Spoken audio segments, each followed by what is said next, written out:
This family trip started with a scare when our Aegean pilot cancelled the first landing just seconds before touchdown. At Izmir Adnan Menderes port, my brother picked up the rental car from the very affordable Siski. Thus started our relaxed family road trip across the Turkish Riviera. My brother and family, along with my 3-year-old niece, joined us for this trip as we set out to explore the beach towns of Kusadasi and Bodrum, as well as Hierapolis and Pamukkale.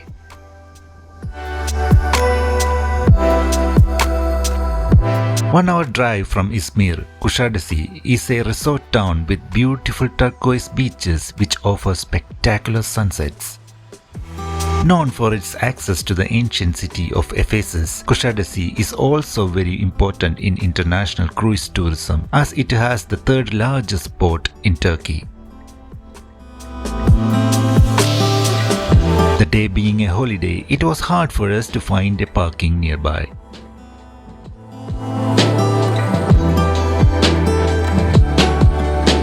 We overheard a tourist guide advising the cruise travelers not to spend €10 on Aegean Island just to see some trees. We decided to visit it nonetheless, and he turned out to be saying the truth. One of the most recommended things to do in Kusadasi is taking these boat trips to the beautiful bays and swimming in the turquoise waters.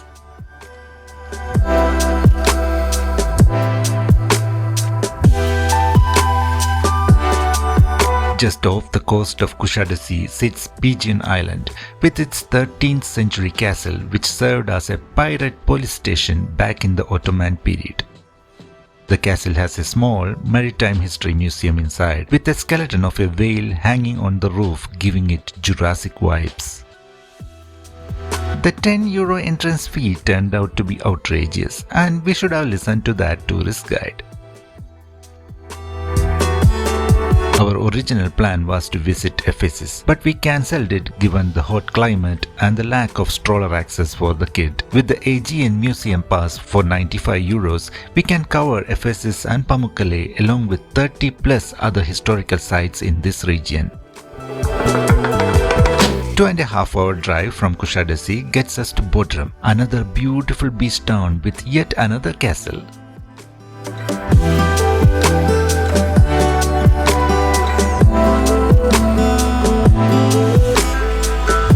Although the sun was blazing down at us at 29 degrees, the sea was ice cold.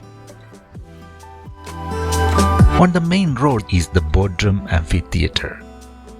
This was built in the 4th century BC and is still used for plays and musicals. Thankfully, unlike other historical monuments in Turkey, this one does not require a ticket. Our next stop is the windmills of Bodrum, or what's left of them.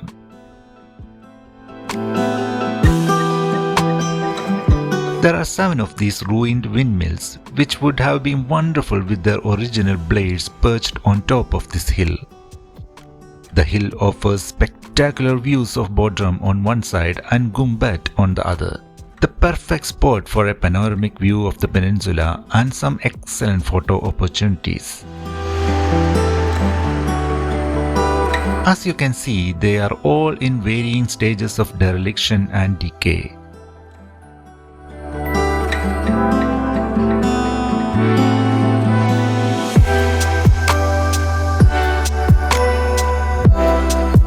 This one shows how the windmills were originally used to grind wheat back in the day.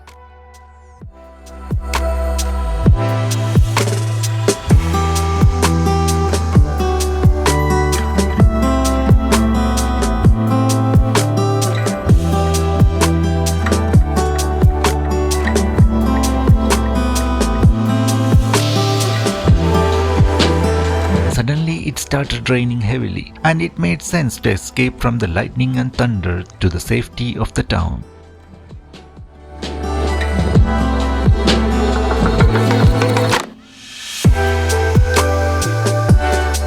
Final stretch of our road trip is a 3.5-hour ride through the unending landscape of rolling hills and mountains to reach Pamukkale. Finding parking at Pamukkale was very tricky, but we found one at the southern entrance. The unique travertines of Pamukkale and the ancient city of Hierapolis are spread across the same region with an entry ticket of 40 euros. As we enter, we find these golf buggies, which can take us around for a fee of course. As the family took the stroller-friendly path, I decided to head up to the ancient theatre. This giant 300 feet long theatre was completed in 206 AD during the reign of Severus. Originally, the auditorium consisted of stacked seating with a capacity of 10,000. This is one of the biggest, oldest and well-preserved amphitheaters I have ever seen.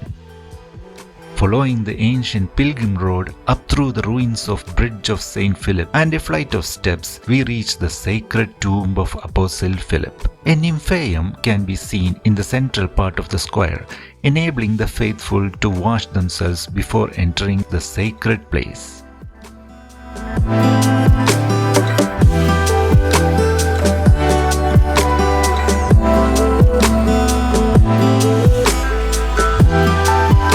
Final flight of steps up and we reach the impressive structure known to be the Martyrium of St. Philip.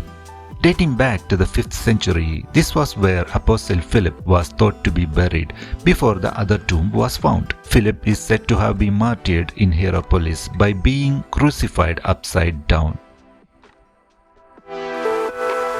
The entire building was planned to strengthen the symbolism of number 8. It consists of a central room with an octagonal plan which connects 8 rectangular rooms. Walking back to the paved path, we find the oldest local sanctuary, Pluto's Gate or Plutonian. From the small cave under the statue emerges suffocating carbon dioxide gas caused by the subterranean geological activity. Next up, we cross across towards the northern entrance to explore the necropolis. This extensive cemetery or necropolis extends over 2 kilometers on both sides of the old road. Most of the about 1,200 tombs were constructed with local varieties of limestone and sometimes marble. Most tombs date from the late Hellenic period, but there are also a considerable number from the Roman and early Christian periods. People who came for medical treatment to Hierapolis in ancient times and the native people of the city buried their dead in tombs of several types according to their traditions and socio-economic status.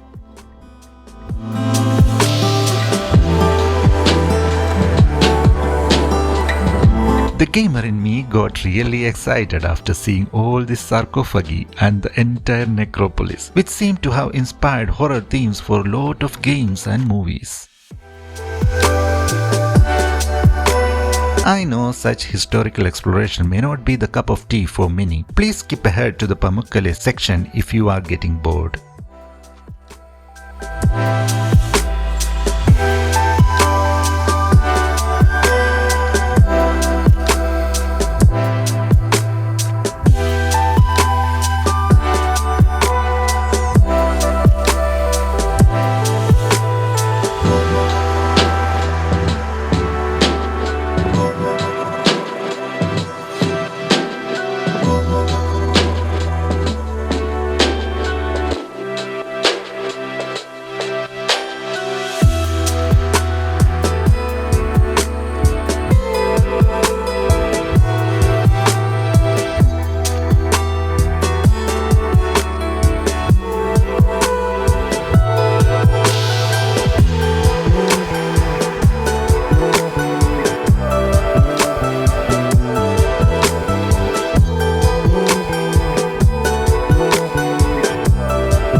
Walking back from the necropolis, we find the Roman baths, built of travertine blocks equipped with underfloor heating and water supplied to them by aqueduct system. This impressive triple gate leading to the Hierapolis from the necropolis was built during the time of Sextus Julius Frontinus and named after Emperor Domitian.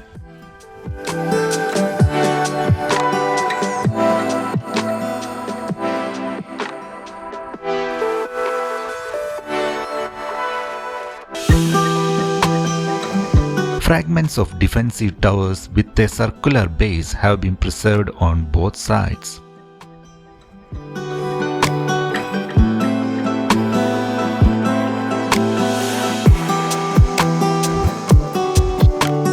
Frontinas Street, the main communication route of the city, started from this gate.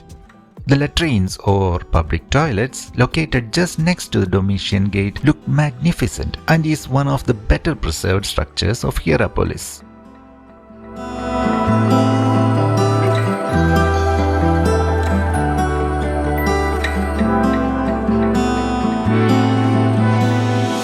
Exiting the Frontinas Street through the North Byzantine Gate ends our exploration of Hierapolis as we reach the central hub, the Cleopatra's Bath. For 12 euros, you can enter the cleansing waters of this mineral-rich, naturally carbonated ancient thermal bath and acquire long-lasting beauty of Cleopatra.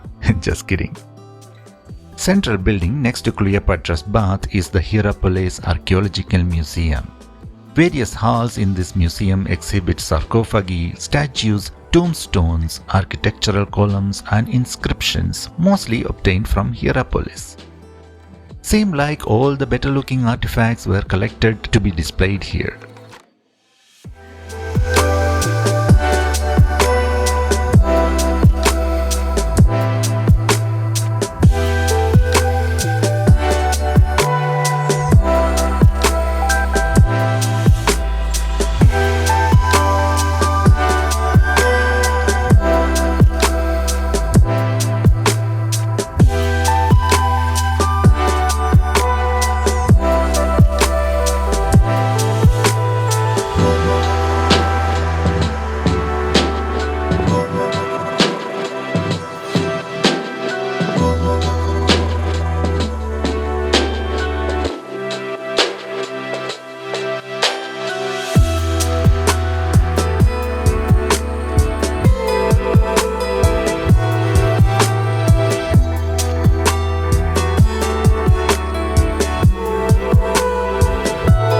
Finally, we reach Pamukkale, meaning the cotton castle in Turkish, a natural phenomenon where carbonated mineral left by the flowing of thermal spring water turns the landscape into something magical.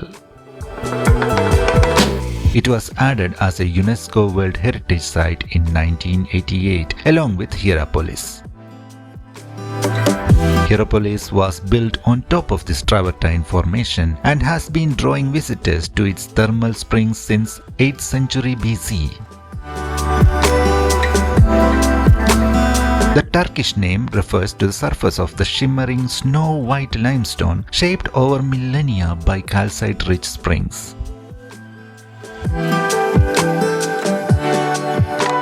The sad truth is that most of the travertine terraces are now empty. Climate change has left Turkey dangerously dry and the water in most of the travertines has now evaporated. When you see stunning photographs of the pristine white pools filled with turquoise water, you may be looking at a photo that is 20 plus years old. Today, the local authorities funnel the remains of the natural spring water into specific pools. Dripping slowly down the mountainside, mineral-rich water collects in and cascades down the mineral terraces into pools below. You need to remove your shoes and socks to walk down the pools. This path leads to the town entrance. The floor of the pools can be very slippery, especially at the entrance. The parts that aren't slippery are somewhat jagged and rough, which can hurt the soles of your feet after a while. We didn't walk down the cascading pools but entered the pools at the top at the far end.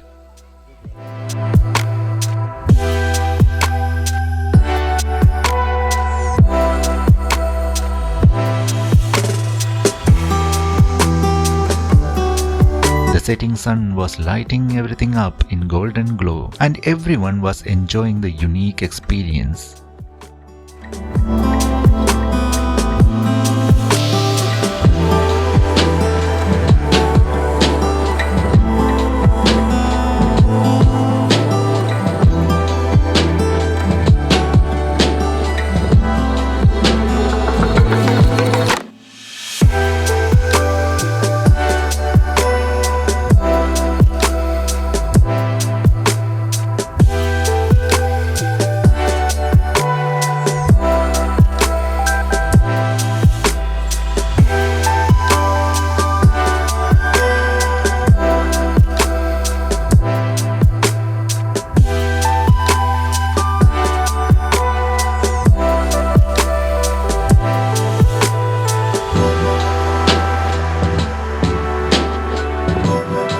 We stayed around till 9 p.m. and walked back to the southern entrance to where we had parked our car.